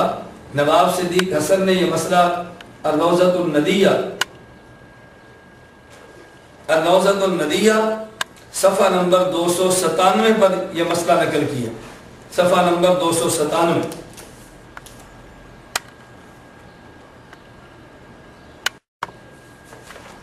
نواب صدیق صاحب کہتے ہیں وَهَكَذَا الْجِمَاعُ لَا خِلَافَ فِي أَنَّهُ يُبْطِلُ الصِّيَامَ إِذَا وَقَعَ مِنْ عَامِدٍ وَأَمَّا إِذَا وَقَعَ مَعَ النِّسْيَانِ فَبَعْضُ أَهْلِ الْعِلْمِ أَلْحَقَهُ بِمَنْ أَكَلَ أَوْ شَرِبَ نَاسِيًا. اگر جان بوجھ کر کسی نے ہم بستری کر لی تو روزہ ٹوٹ جائے گا, لیکن اگر کسی نے بھول کر جمع کر لیا, بھول کر ہم بستری کر لی, تو بعض اہل علم کہتے ہیں اس کا وہی حکم ہے جو کسی نے بھول کر کھا لیا اور بھول کر پی لیا. تو معراج ربانی کہہ رہا تھا بھلا آدمی بھول کر کھا پی تو سکتا ہے, بھول کر یہ کام بھی کر سکتا ہے. اور پھر مذاق اڑا حکیم الامت مولانا تھانوی کا.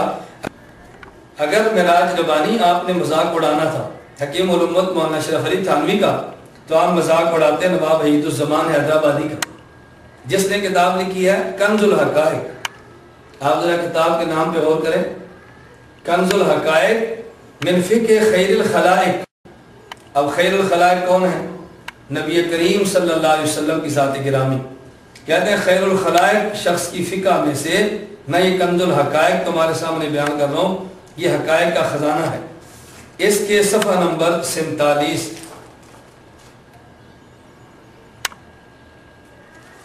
صفحہ نمبر 47 پہ باب قائم کیا باب ما یفسد الصوم وما لا یفسدہ. اب کہتے ہیں ان اکل الصائم او شرب او جامع ناسیا. اگر کسی شخص نے روزے دار نے کھا لیا یا روزے دار نے پی لیا یا روزے دار نے بھول کر ہم بستری کر لی, حکم کیا ہے؟ لم یفطر. اور میری عادت تو چونکہ مذاق اڑانا استہزاء کرنا نہیں ہے, ہم مسئلے پر گفتگو کرتے ہیں مگر علماء کا مذاق نہیں اڑاتے.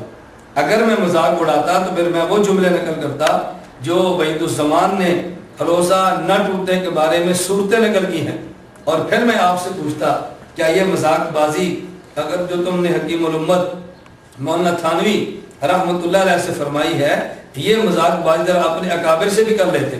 میں یہ عرض کر رہا ہوں کہ معراج ربانی نے اس جملے کو نقل کرنے کے بعد سامعین سے کہا کہ یہ مظفر نگر اور دیوبند کا قضیہ ہے. میں کہتا ہوں تمہاری معلومات کے لیے یہ مظفر نگر اور دیوبند کا نہیں, یہ بھوپال اور حیدرآباد کا بھی ہے. آپ بھوپال اور حیدرآباد والوں پر تنقید کرتے, اور میں سامعین سے گزارش کرتا ہوں اے کاش کہ وہاں پہ کوئی جدے کا عقل بھی ہوتا اور وہ عقل مند اس کو سمجھاتا کہ جناب آپ غلط بیانی سے کام لے رہے ہیں, جو بات یہاں پر موجود ہے وہ بات وہاں پر بھی موجود ہے. اس لیے معراج ربانی نے اپنے سامعین کو خطاب کرتے ہوئے ابو ماجد شیخ کا تو نام لیا لیکن عاقل کو نظر انداز کر دیا کہ کہیں ایسا نہ ہو کہ اس استہزاء اور مذاق کا جب جواب آئے تو جواب میں بھی سنوں اور عاقل بھی سنیں. میں جدے میں رہنے والے ان کی اسی عاقل سے گزارش کروں گا کہ جب یہ تمہارے ملا اور یہ تمہارے مولوی یہ بروپیے بن کے مذاق استہزاء اڑائیں تو کم از کم تم ان کو سمجھانے کی کوشش کرو. اگر علم نہیں اپنے تم نام کا حیا کر لو, انہیں سمجھاؤ یہ بات کہ اکابر علماء اور مسلک کے علماء کا یوں استہزاء اور مذاق نہیں کیا کرتے. تو محترم سامعین, میں آپ سے گزارش کروں گا, آپ حضرات پڑھے لکھے سمجھدار اور ماشاءاللہ اہل علم لوگ ہیں, آپ حضرات خود سماعت فرمائیں. اس قدر گھٹیا حرکت کرنے والا, مسئلے نقل کر کے علماء کا مذاق اڑانے والا اور بھروپیہ بن کے اس پہ تبصرے کرنے والا, کیا یہ شخص دائی اور مبلغ ہو سکتا ہے؟ ایسے شخص کو نبی کریم صلی اللہ علیہ وسلم کا حقیقی وارث قرار دیا جا سکتا ہے؟ میں معراج ربانی سے بھی گزارش کروں گا, علماء کا استہزاء مت اڑاؤ. اللہ رب العزت حفاظت فرمائے, اور دجل اور فریب سے کام لے کے صحیح مسئلوں کو غلط انداز میں پیش مت کرو. اللہ تمہیں بھی ہدایت عطا فرمائے, اللہ سامعین کو تمہارے شر سے محفوظ فرمائے. نماز پڑھنے والے کے جسم پر کوئی کتا بیٹھ جائے اور اس کے منہ سے لعاب نہیں نکلتا ہے تو کوئی مذائقہ نہیں, نماز جائز. پھر پرویز مشرف اگر کتا لے کر بیٹھتا ہے تو کیوں چلاتے ہو تم لوگ مولویوں؟ آپ نے سنا اور دیکھا, معراج ربانی نے حکیم الامت تھانوی رحمہ اللہ کے بہشتی زیور کے مسئلے کو نقل کیا کہ نمازی پر کتا بیٹھ جائے لعاب نہ نکلتا ہو تو نماز جائز ہے. اس پر تبصرہ, اس پر استہزاء, اس کا مذاق اس انداز میں اڑایا. وہ بیان یہ کرنا چاہتا ہے گویا حکیم الامت تھانوی نے مسئلہ غلط بیان کیا.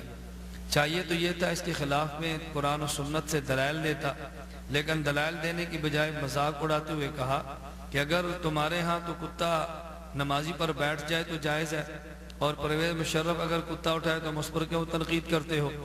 ارے جاہل, حکیم الامت تھانوی رحمہ اللہ نے یہ نہیں فرمایا کہ تم کتا اٹھا لیا کرو, نماز میں کتے کو گود میں بٹھایا کرو, ایسا کرنا کو باعث اجر و ثواب ہے. حکیم الامت تھانوی رحمہ اللہ نے تو مسئلہ نقل کیا, اگر آدمی پر کتا بیٹھ جائے بھلا کیسے بیٹھے گا؟ آدمی نماز میں تشہد کی حالت میں بیٹھا ہے, پالتو کتا آئے اور اس کی گود میں بیٹھ جائے تو کتا تو بیٹھ گیا, اس حالت میں نماز فاسد ہوگی یا نماز نہیں ہوگی؟ حکیم الامت تھانوی رحمہ اللہ فرماتے ہیں نماز ہو جائے گی. اس پر معراج ربانی نے اعتراض کیا اور مذاق اڑایا, جبکہ نواب وحید الزمان بہشتی زیور لکھے جانے سے کئی سال قبل اپنی کتاب نزل الابرار جلد نمبر 1 صفحہ نمبر 30 پہ تحریر کرتے ہیں. آپ ذرا نواب وحید الزمان کا تحریر کردہ مسئلہ بھی پڑھیں. حضرت تھانوی رحمہ اللہ تو یہ کہتے ہیں کہ اگر نمازی پر کتا بیٹھ گیا تو نماز جائز ہے. کہتے ہیں وَلَا تَفْسُدْ صَلَاةُ حَامِلِهِ, نماز میں کتا اٹھا کر نماز پڑھنے والے کی نماز بھی فاسد نہیں ہوتی. ایک ہے کتے کا بیٹھ جانا, ایک ہے کتے کو اٹھا کے نماز پڑھنا, دونوں میں کتنا فرق ہے. حکیم الامت تھانوی رحمہ اللہ فرمائے کہ کتا اٹھا کر نماز پڑھی تو نماز ہو گئی, تمہیں اعتراض ہوا. نواب وحید الزمان کہتے ہیں کتا اٹھا کے نماز پڑھی تو نماز ہو گئی, لیکن اس پر تمہیں کوئی اعتراض نہیں ہوا, اس کی تم نے کوئی تردید نہیں کی. بلکہ گرامی قدر سامعین آپ حیران ہوں گے, اس سے بڑھ کر نواب وحید الزمان نزل الابرار صفحہ 30 پہ سے کتے کے متعلق تحریر کرتے ہیں. کہتے ہیں وَيُتَّخَذُ جِلْدُهُ مُسَلَّا, کہ کتے کی کھال کو مسلح بنایا جا سکتا ہے, وَدَلْوًا, ڈول بنایا جا سکتا ہے, وَلَوْ سَقَطَ فِي الْمَاءِ وَلَمْ يَتَغَيَّرْ لَا يَفْسُدُ الْمَاءِ, اگر کتے کی کھال یا یہی کتا اگر کتے کی کھال گر گئی کہاں پانی میں اور تغیر نہیں آیا تو اس سے پانی فاسد نہیں ہوگا. کتا پانی میں گرا, کتا ابھی کتا یا پانی متغیر نہیں ہوا تو کہتے ہیں پانی فاسد نہیں ہوا. وَإِنْ أَصَابَ فَمُهُ الْمَاءِ, اگرچہ اس کو کتے کے منہ کو پانی لگ گیا پانی تب بھی فاسد نہیں. وَقَدَ الثَّوْبُ لَا يَنْجِسُ بِانْتِفَاضِهِ بَلَا بَعْضُهُ, اگر کتے نے اپنے بدن کو جھاڑا اور یہ چھینٹیں کپڑے پر لگ گئیں تب کپڑے بھی ناپاک نہیں. اگر یہ چھینٹیں جسم کو بعض کپڑے پر لگ گئیں بعض کپڑا بھی ناپاک نہیں. اگر عضو کو لگ گئیں تب بھی ناپاک نہیں.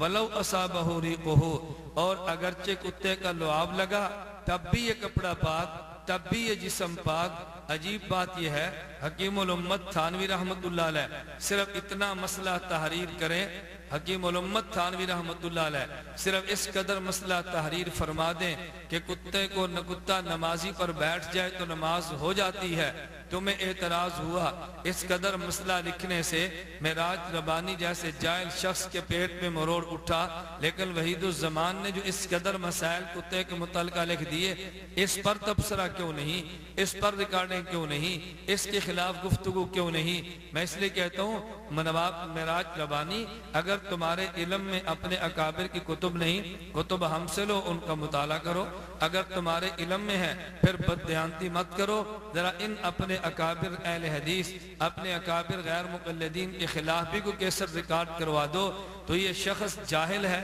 کہ جو اپنے اکابر کی کتب سے نابلد اور ناواقف ہے، یا خائن اور بددیانت ہے کہ اپنے اکابر کی کتب میں یہ مسئلے درج ہونے کے باوجود ان کے خلاف کوئی گفتگو نہیں کرتا۔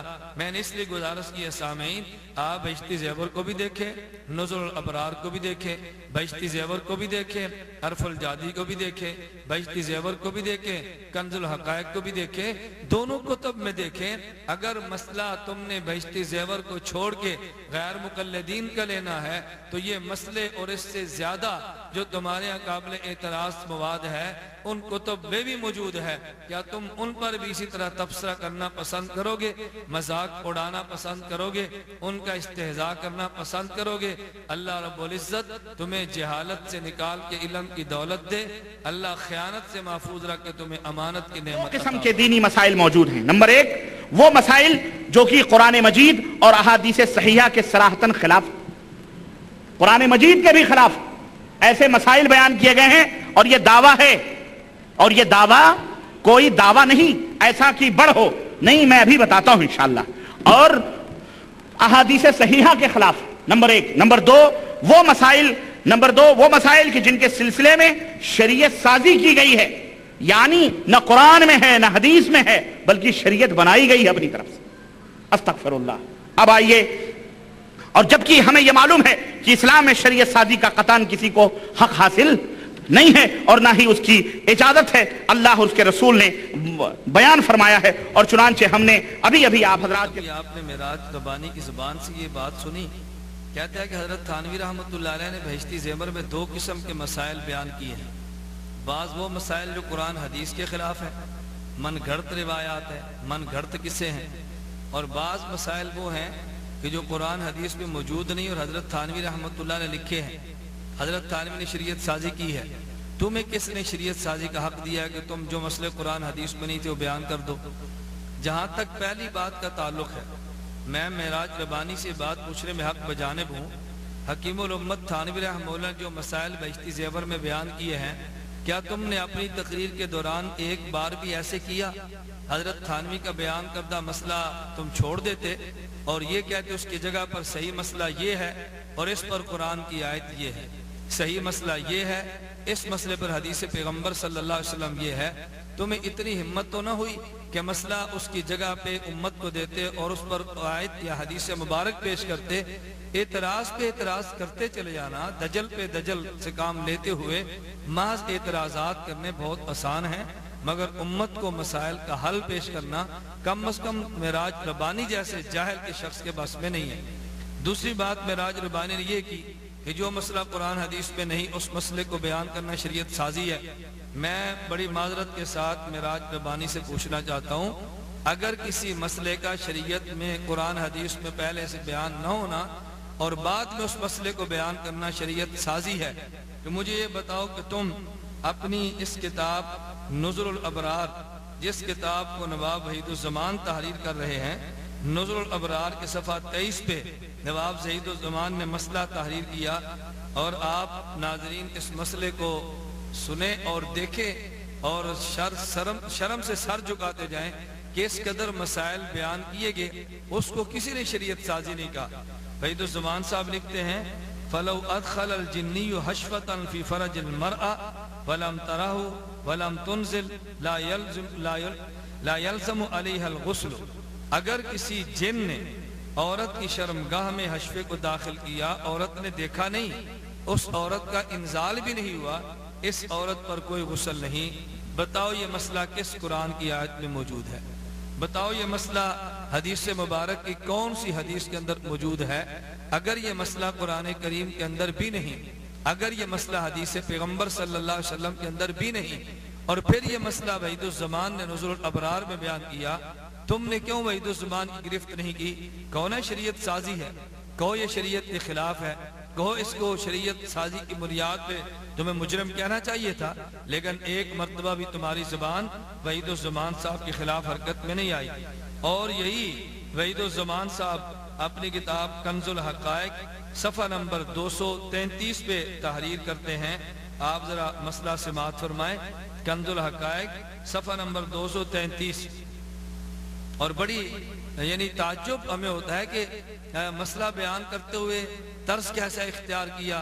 اب اس پر تبصرہ کم از کم کرنا میرے بس پہ نہیں۔ معراج ربانی جیسا مسخرہ شخص ہی اس مسئلے پر صحیح انداز میں تبصرہ کر سکتا ہے، مگر اس پر اس کا مسخرہ پن بالکل جواب دے جائے گا۔ کیوں؟ اب اپنے گھر کی بات آئی ہے۔ مسئلہ سماعت فرمائیے، کہتے ہیں وَلَا وِبْتَلَعَ الصَّائِمُ بُسَاقَ مَحْبُوبِهِ يَقْضِي وَلَا يُكَفِّرُ۔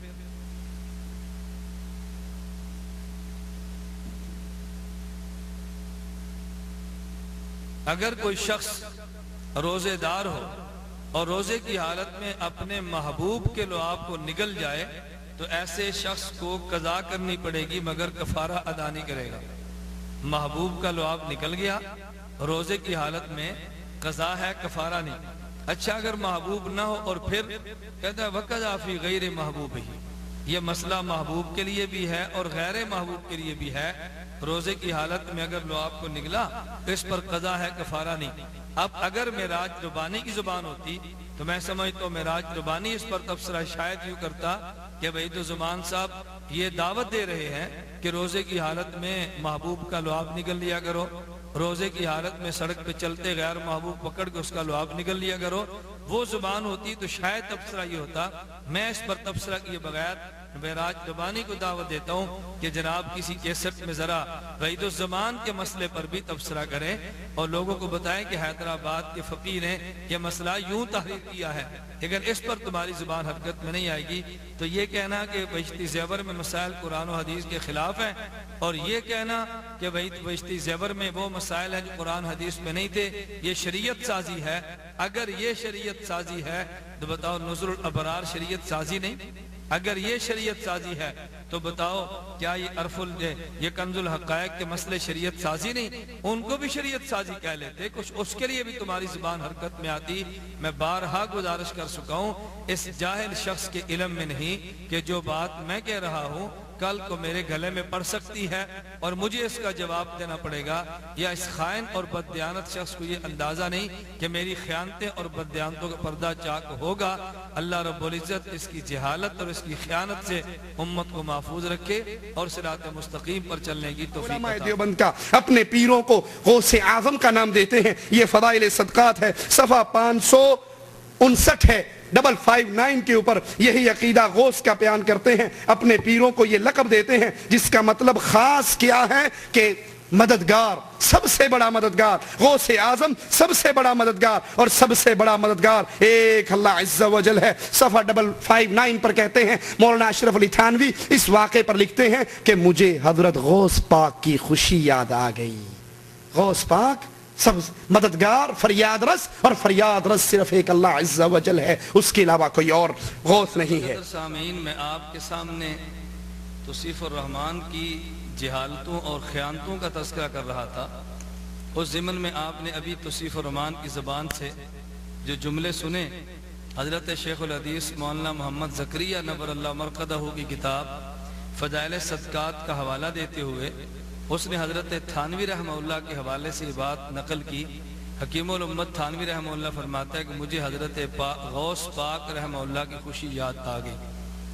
اب اس نے دعویٰ کیا کیا کہ غوث اعظم اللہ کی ذات ہے، اللہ کے علاوہ سب سے بڑا مددگار کسی کو کہنا جائز نہیں۔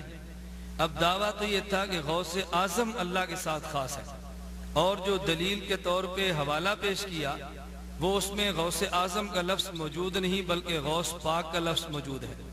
کہاں غوث اعظم اور کہاں غوث پاک، تو اس شخص کی خیانت اور بددیانتی یہ ہے، اس کو چاہیے تھا فضائل صدقات کا وہ عبارت نقل کرتا جس میں حضرت شیخ عبد القادر جیلانی رحمہ اللہ یا کسی اور بزرگ کو غوث اعظم کہتے تو یہ بات الگ تھی کہ ان کو غوث یا غوث اعظم کہنا جائز ہے یا ناجائز، لیکن کم از کم اس کے دعوے کے مطابق تو حوالہ مل جاتا۔ حوالہ یہ تھا کہ اصل دعویٰ غوث اعظم ایک اللہ کی ذات ہے، سب سے بڑا مددگار ایک اللہ ہے، یہ اللہ ہی کے ساتھ لفظ خاص ہے، لیکن فضائل صدقات میں غوث پاک کا لفظ اللہ کے علاوہ اور پر بھی استعمال کیا تو یہ توصیف الرحمان کی خیانت اور بددیانتی ہے۔ نمبر 2، توصیف الرحمان کی جہالت دیکھیں۔ اللہ رب العزت کا نام لیتے ہوئے کہتا ہے اللہ عز و جل، اللہ عز و جل۔ تو محترم سامعین مجھے یہ بتائیں، یہ اللہ رب العزت کو اللہ عز و جل کہنا یہ تو عربیت کے قواعد کے مطابق ہے، لیکن عز و جل کہنا، عین پر کسرہ پڑھنا، یہ کون سا علم اور کون سی عربی لغت ہے؟ یہ میں توصیف الرحمان سے پوچھ سکتا ہوں۔ میں اس لیے کہتا ہوں چونکہ خود جاہل ہیں، علم سے نہ واقف اور نہ بلد ہیں، اس لیے اکابر علماء فقہاء کرام نبر اللہ مراقدہم کی عبارت کو غلط رنگ پہ پیش کرتے ہیں۔ تو عزہ کہہ کر اس نے اپنی جہالت کا اعتراف کیا اور غوث اعظم کے لفظ کو رد کرتے ہوئے بطور دلیل غوث پاک کے لفظ کو نقل کر کے اس نے خیانت اور بددیانتی کا مظاہرہ کیا۔ میں توصیف الرحمان سے ایک سوال کرتا ہوں، اگر حضرت اللہ رب العزت کی ذات کے علاوہ دنیا میں کسی انسان کو غوث پاک یا غوث اعظم یا یہ لفظ کہنا جرم ہے تو کیا ایسا نہ ہو کہ کہیں جرم تمہارے علماء اور اکابرین میں سے کسی نے کیا ہو؟ اس کے لیے میں جناب کی خدمت میں پیش کرتا ہوں تاریخ اہل حدیث، جو مسلک اہل حدیث اور غیر مقلدین کے نامور معروف اور مشہور عالم دین مولانا محمد ابراہیم میر سیالکوٹی نے تحریر کی ہے۔ اس کتاب کے صفحہ نمبر 410 پہ وہ تذکرہ جب کرتے ہیں حضرت مجدد الفسانی رحمہ اللہ کا، تو نواب صدیق حسن مرحوم کی کتاب ابجد علوم کے حوالے سے حضرت مجدد کا تذکرہ کرتے ہوئے لکھتے ہیں، آپ کے متاخرین بزرگ فیض یابو میں سے شیخ شمس الدین علوی المعروف مرزا مظہر جانے جانا ہیں جو امام محمد بن حنفیہ کی اولاد سے تھے۔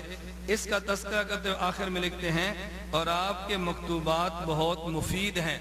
اس پر حاشیہ جو دیا وہ آپ حاشیہ سماعت فرمائیں۔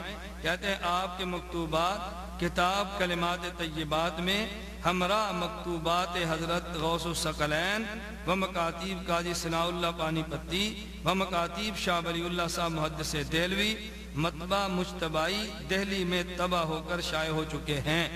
آپ دیکھیں ہمراہ مکتوبات حضرت غوث الثقلین،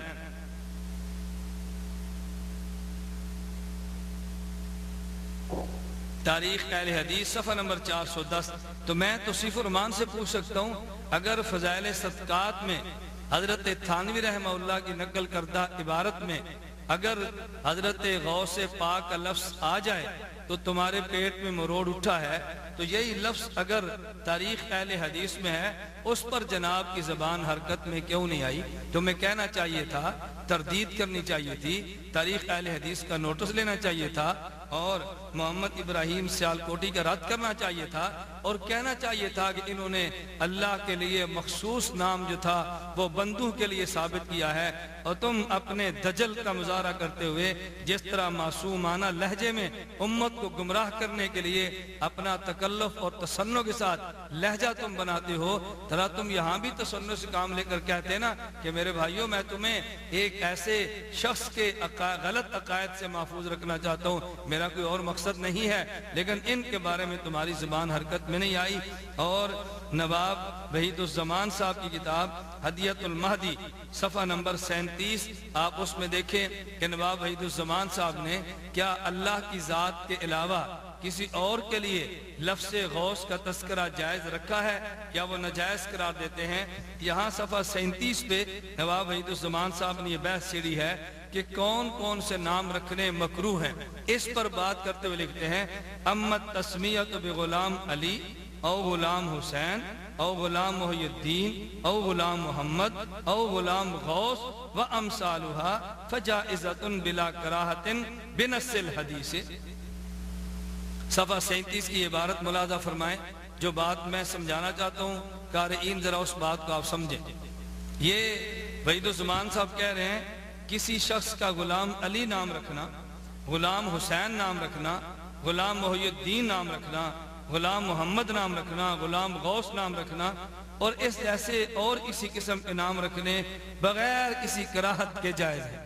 میرا سوال یہ ہے کہ ممکن ہے تمہیں یہ بات کہیں جو غلام غوث سے مراد تو ایسے ہی ہے کہ جیسے تم غلام الرحمن کہہ لو، غلام اللہ کہہ لو، غوث سے مراد اللہ کی ذات ہے۔ نہیں بھائی، غلام علی، غلام حسین، غلام محی الدین، غلام محمد، غلام غوث، اگر غوث سے مراد اللہ کی ذات ہو اس پر تو اشکال کی بات ہی کوئی نہیں ہے، اعتراض ہے ہی کوئی نہیں، اس کو بلا کراہت نقل کرنے کی ضرورت ہی نہیں تھی۔ تو غلام محمد غلام حسین کے ساتھ غلام غوث و امثالها کہنا اس بات کی دلیل ہے کہ یہاں غوث سے مراد اللہ کی ذات کے علاوہ انسان ہے، جس کے لیے لفظ غوث کو جائز قرار دیا گیا۔ تم کہہ رہے تھے اللہ کی ذات کے علاوہ لفظ غوث ناجائز ہے۔ تمہارے مسلک کے عالم اور تمہارے مذہب کے رہنما وہ تو غلام غوث تک کہنے کی اجازت دے رہے ہیں، تو جناب کو ذرا اپنے گھر کی بھی خیر خبر لینی چاہیے تھی۔ اور ایک سوال میں توصیف الرحمان سے پوچھتا ہوں، اور یہ میرا سوال تمہارے ذمہ قرض ہے کہ یہ جو نواب وحید الزمان صاحب لکھتے ہیں بلا کراہت بنص الحدیث، کہ حدیث کی روح سے ایسے نام رکھنا بلا کراہت جائز ہے، ذرا کسی وقت جناب وہ حدیث بھی ریکارڈ کرا دیں۔ اگر یہ عبارت غلط ہے اس کی تردید کر دیں، اگر یہ عبارت درست ہے وہ حدیث پڑھ کے سنا دیں، تاکہ ہمیں بھی پتا چلے کہ حدیث کے پر عمل کرنے کا دعویٰ کرنے والے غیر مقلدین کے پاس احادیث موجود ہیں یا محض عوام کو دھوکہ دینے کے لیے حدیث کا نام استعمال کیا جا رہا ہے۔ تو میں نے اس نشست میں 3 باتیں کی ہیں۔ نمبر 1 توصیف الرحمان کی جہالت، عزا کو عزا پڑھا۔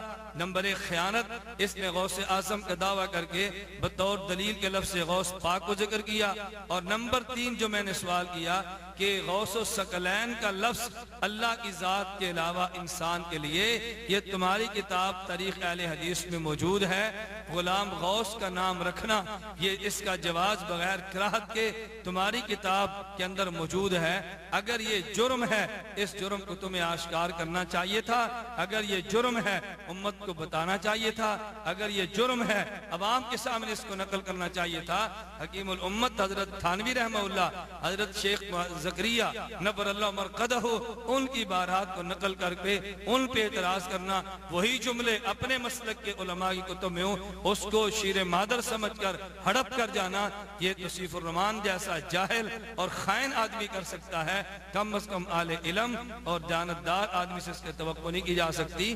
تو میں آپ کو مشورہ دوں گا کچھ علم سے کام لو اور امانت سے کام لو، بددیانتیاں کر کے اپنے غلط مسئلے کی اشاعت مت۔ کہتے ہیں کہ کتے کا لعاب نجس ہے اور کتا خود نجس نہیں، کتا خود نجس اور ناپاک، لیکن اس کا لعاب کیا ہے؟ نجس۔ محترم سامعین، آپ نے سنا کہ معراج ربانی نے حکیم الامت تھانوی رحمہ اللہ کے بہشتی زیور کے اس مسئلے کو نقل کیا کہ حکیم الامت تھانوی بہشتی زیور میں لکھتے ہیں کتے کا لعاب ناپاک ہے، کتا پاک ہے۔ گویا اس میں 2 مسئلے بیان کیے، نمبر 1 کتے کا پاک ہونا، نمبر 2 کتے کے لعاب کا ناپاک ہونا۔ حکیم الامت تھانوی رحمہ اللہ نے اگر کتے کو پاک کہا ہے تو نواب صدیق حسن خان مرحوم کے بیٹے نواب میر نور الحسن خان نے اپنی کتاب عرف الجادی صفحہ نمبر 10 پہ مسئلے کو بیان کیا، اور بیان کرتے ہوئے تحریر کرتے ہیں پس دعویٰ نجس عین بودن سگ و خنزیر و پلید بودن خمر و دم مسفوح و حیوان مردار ناتمام است۔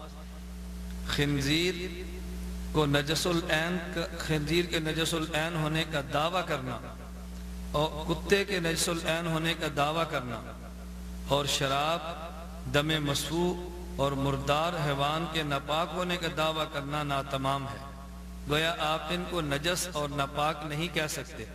حکیم الامت تھانوی رحمۃ اللہ علیہ اگر کتے کو پاک کہہ دیں، اس پر تم نے اعتراض کیا، تو جو نواب نور الحسن نے عرف الجادی میں کتے کو پاک کہا، اس پر تم نے اعتراض کیوں نہ کیا؟ اور عجیب بات ہے کہ حکیم الامت تھانوی رحمہ اللہ نے محض کتے کو پاک کہا، نواب نور الحسن کتے کے ساتھ خنزیر کے ناپاک ہونے پر بھی انکار کر رہے ہیں۔ وہ کہتے ہیں خنزیر کے نجس العین ہونے کا دعویٰ کرنا بھی دعویٰ ناتمام ہے۔ گویا حکیم الامت تھانوی کتے کو پاک کہہ رہے ہیں اور نواب نور الحسن اپنی کتاب عرف الجادی میں خنزیر تک کو پاک کہہ رہے ہیں، لیکن نواب نور الحسن پر تمہیں کوئی اعتراض نہیں ہوا، نہ تم نے اس پر کوئی اعتراض کیا۔ اور بالکل اسی طرح نواب وحید الزمان اپنی کتاب نظر الابرار کے صفحہ جلد نمبر 1 صفحہ نمبر 30 پہ یہی کتے اور لعاب کے بارے میں مسئلہ نقل کرتے ہوئے کہتے ہیں دم السمک طاہر، مچھلی کا خون پاک ہے، وَكَذَا الْقَلْبُ وَرِيقُهُ عِنْدَ الْمُحَقِّقِينَ مِنْ أَصْحَابِنَا، کہ جس طرح مچھلی کا خون پاک ہے اسی طرح کتا اور کتے کا تھوک اور لعاب یہ ہمارے محققین کے نزدیک پاک ہے۔ حکیم الامت تھانوی رحمۃ اللہ علیہ نے کتے کو پاک کہا، لعاب کو ناپاک کہا، اور تمہارے محققین نے کتے کو بھی پاک کہا اور لعاب کو بھی پاک کہا۔ تو کس قدر جہالت اور بددیانتی کی بات ہے کہ اگر حکیم الامت تھانوی کے بہشتی زیور کے مسئلے کو دیکھا تو کیا نظر الابرار عرف الجادی کا مسئلہ تمہارے علم میں نہیں تھا؟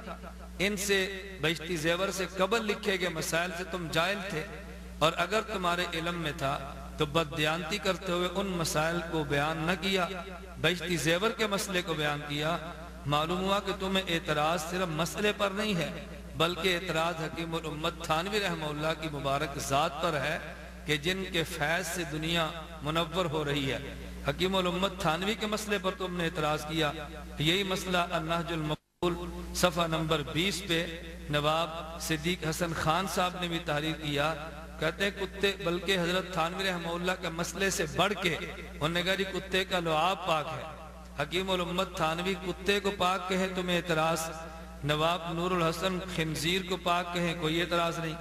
حکیم الامت تھانوی رحمہ اللہ کتے کو پاک کہیں تمہیں اعتراض، اگر نواب وحید الزمان کتے کے لعاب کو بھی پاک کہیں کوئی اعتراض نہیں۔ حکیم الامت تھانوی رحمۃ اللہ علیہ کتے کو پاک کہہ دے تمہیں اعتراض ہے، نواب نور الحسن خنزیر کو پاک کہہ دے تمہیں کوئی اعتراض نہیں ہے۔ معلوم ہوا کہ اعتراض صرف مسائل پر تم نے نہیں کیے بلکہ حکیم الامت تھانوی کی ذات پر تم نے کیچڑ اچھالنے کی کوشش کی ہے مسائل کے آڑ میں۔ تو اگر حکیم الامت تھانوی کے مسائل پر اعتراض تھا، اس سے قبل جو مسائل تمہارے اکابر نے لکھے ہیں ان مسائل پر بھی دیانت کا تقاضا یہ تھا تم اعتراض کرتے۔ میں سمجھتا ہوں کہ یا یہ شخص جاہل ہے، اس کے علم میں اپنے کتب کی اپنے اکابر کی کتب نہیں، اور یا یہ شخص بددیانت اور خائن ہے کہ جو ان کتب پہ تبصرہ نہیں کرتا۔